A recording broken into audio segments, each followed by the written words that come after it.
Hi, my name is Randah McKinnie and I'm a Principal Product Manager here at Adobe.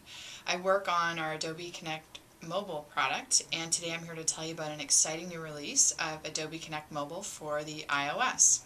And in this release we've got some really exciting new features. In particular, we've made the app just beautiful on the tablet. So on the iPad you're going to find that the application is gorgeous. We've also added the ability to do two-way video, so you can broadcast video up from your device. And we've added a lot of new features for people participating in meetings from their mobile devices, and you'll find it a lot more engaging.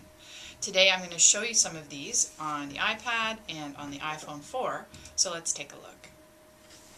So here we are in Adobe Connect Mobile for the iOS, and I'm on the iPad, and I've entered the Employee New Hire Meeting training here, and what you're seeing right now is the new overview mode in the new client for Adobe Connect Mobile.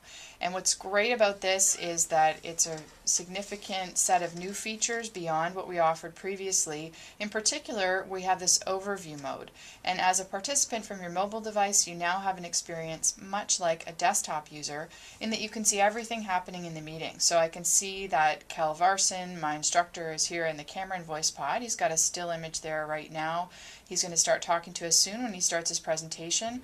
I can see the slide in the main area, the attendee list with all the other participants, the chat pod with conversations that have taken place so far here in the meeting, as well as a note pod where he's started a parking lot of student questions that have come up.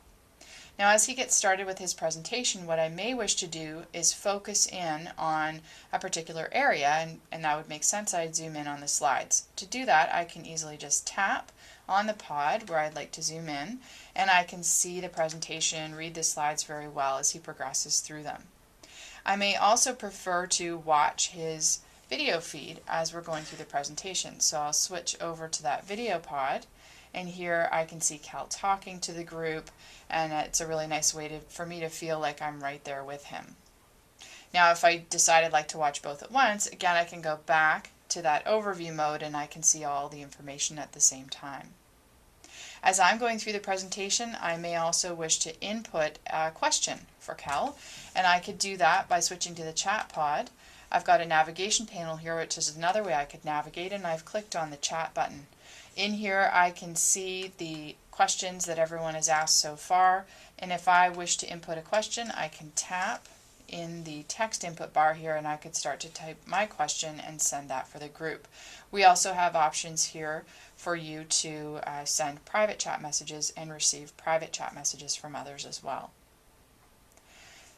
Moving down, I also have a new ability to see the note pod.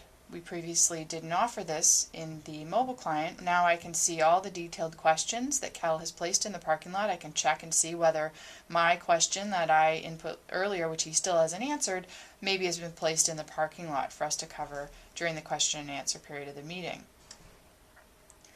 And one other thing an instructor may wish to do is offer a poll during the session, and a poll provides another way to interact with your students because you can ask them a series of questions. You may have noticed that this little poll icon appeared in my navigation panel, so as the host dynamically adds new options to engage with the audience, they just appear right away on the mobile client. And here I see my poll questions. This is a multiple select question about how I get to work, and I actually take the ferry and the bus sometimes, so I'm going to select both of those, and he's displaying the information the other participants have input as well. So let's switch over to the iPhone 4 and we'll talk about some of the other new features of Adobe Connect Mobile for the iOS. Here we are on the iPhone 4 looking at Adobe Connect Mobile for the iOS. As you can see, the client's very similar on the mobile phone. We just made the form factor smaller so that it would fit on a smaller screen. You still have the overview mode where you can watch all the activities happening in the meeting, or you could also navigate to zoom in on the slideshow or other activities.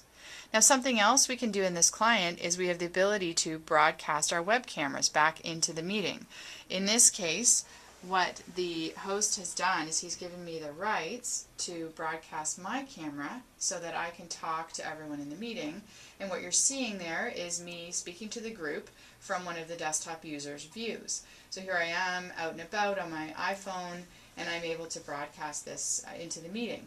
Now the iPhone 4 has cameras both on the front and the back, and our client actually does recognize that And I'm going to switch to my back-facing camera, go ahead and broadcast that, and you can see here if I wanted to show people something I was looking at during the meeting, it's really easy for me to do that and still see what it is I'm showing them.